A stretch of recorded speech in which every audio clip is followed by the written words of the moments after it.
Is it really? Thank you. Good thing to find in the kitchen. Yes. I actually suggest you wear it. Just don't believe it. Do you actually know what this is for? No, it belonged to my mother-in-law and it stood in her kitchen for a long while. Right. Well, it could be several things, but the most likely is it's actually for a post-chaise. It's actually for the post coach. Yes. And it's kind of like an early railway timekeeper. It's in a little mahogany box with brass binding. It's got the signature of the maker, G. Gray, number 114, Fleet Street, London. Yes. And his name is also on the dial.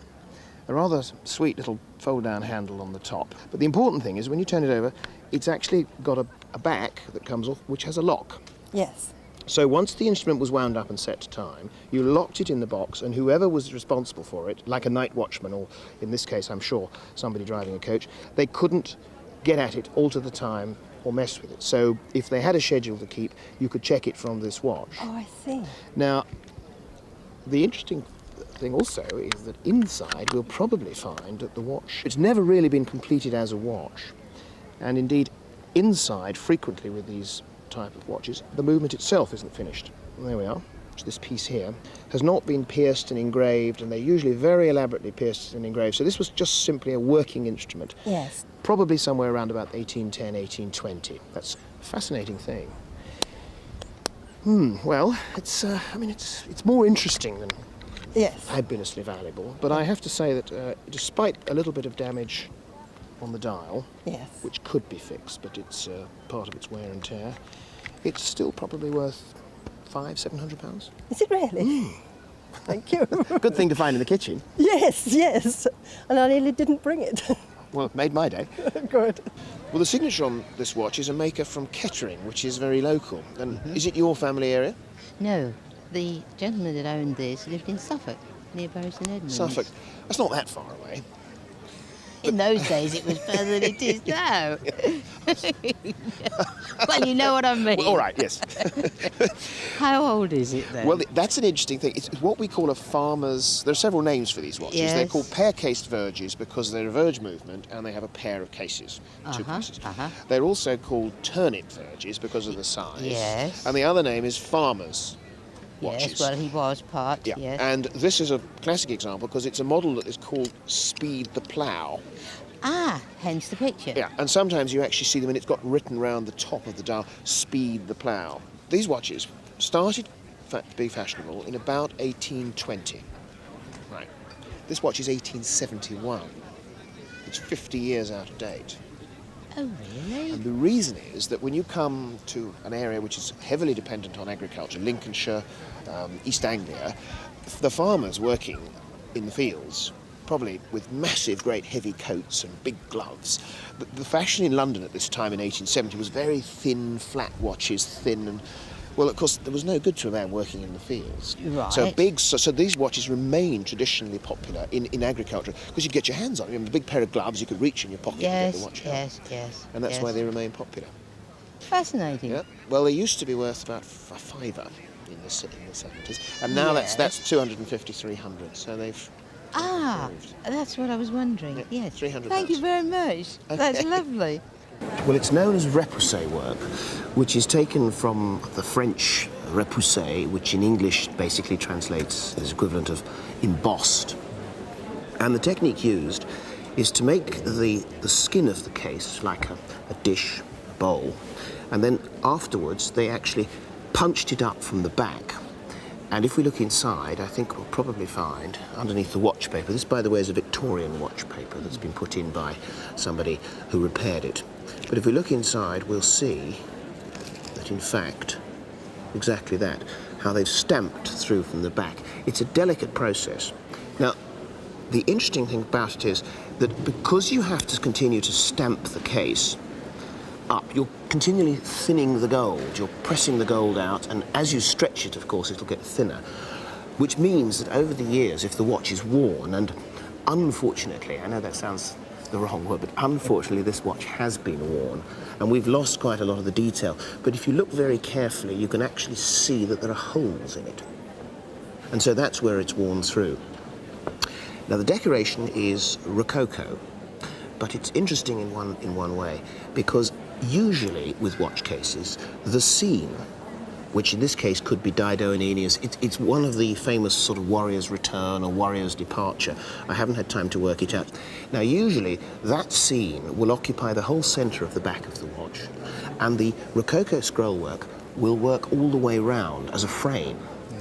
In this case, it's rather closer to the sort of French technique, early technique, where actually the Rococo scrolls, as you can see, they run all round and through the scene, almost as if the actual subject is an afterthought, which makes me think that it's early, because the first sort of repoussé watch cases you get in England come in the early 1740s, and I think this is probably around about 1745. One other thing which I think you probably notice is, of course, it's pierced, and the reason it's pierced is because the watch is actually a repeater. So we can see if we can get it to...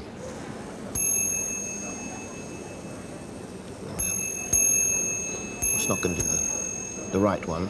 Quarter repeater, the hours and the quarters. It's not actually following the hands. But again, the dial has been changed. And if you actually can look at the dial with these Arabic numbers, they don't really sort of fit. They're a bit harsh. They sort of bash you in the nose, as you might say. And that's because originally the dial would have been gold. In the 1740s, they were still using gold dials, even though the enamel dial was already becoming a replacement. But what happened, those gold dials were difficult to read, so it was very popular and very common to upgrade the watch in the 1780s, and that's the date of this, 1780, 1790, with a specially made enamel dial with Arabic numerals in this case and new gold hands.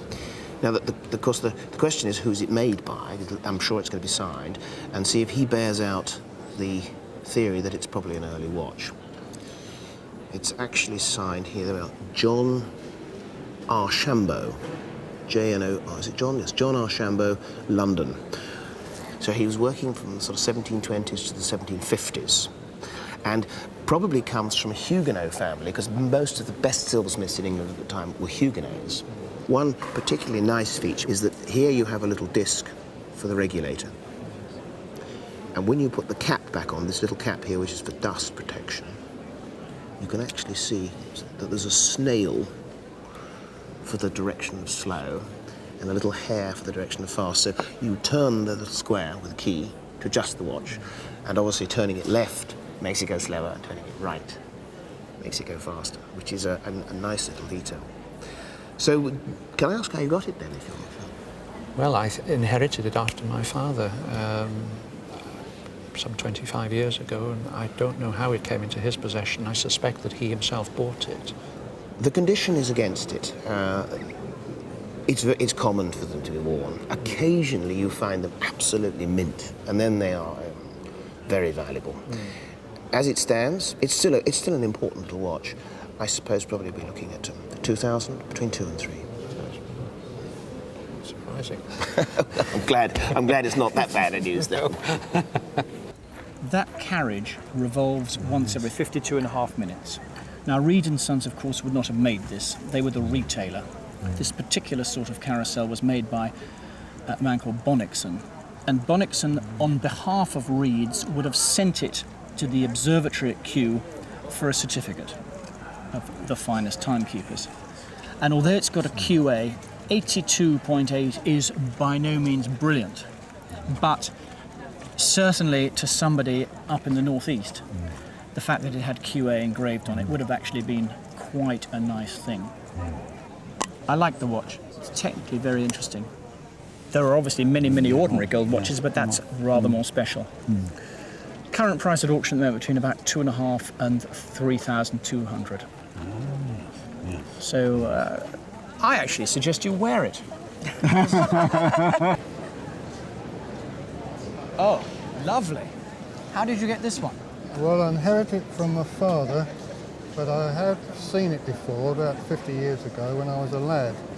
And I found it in a tin box whilst looking through the cupboard. Hang on, let me stop you. You mean you haven't seen this watch for about 50 years? No, it's true. How 50 incredible. years ago. We've got a running seconds in this lower dial here. We've got the normal minutes and hour display. Right. And then we've got the day of the week here on that subsidiary. On this other one, in the 3 o'clock position, we've got the date. And then up here below the 12 o'clock, we've got phases and age of the moon, and a little sign saying Greenwich time. So it's a full calendar watch with lunar work, and you've never seen it. It's absolutely incredible. And let's have a look. Oh, this is, to think that this has been put away for 50 years. We've got there 7 subsidiary dials for the cities that would have been important then. The centre is Paris. We've got New York, St. Petersburg, Calcutta, and then at the bottom, Melbourne. Fancy that. The one thing that does puzzle me is, would it have been used by a traveller, or is it just a novelty to have the times of the different cities? I think we could say that's a seriously rich man's toy. Oh, well, Any thoughts on its value? no, no idea. Today, realistically, one would be looking around £4,000 as a starting figure.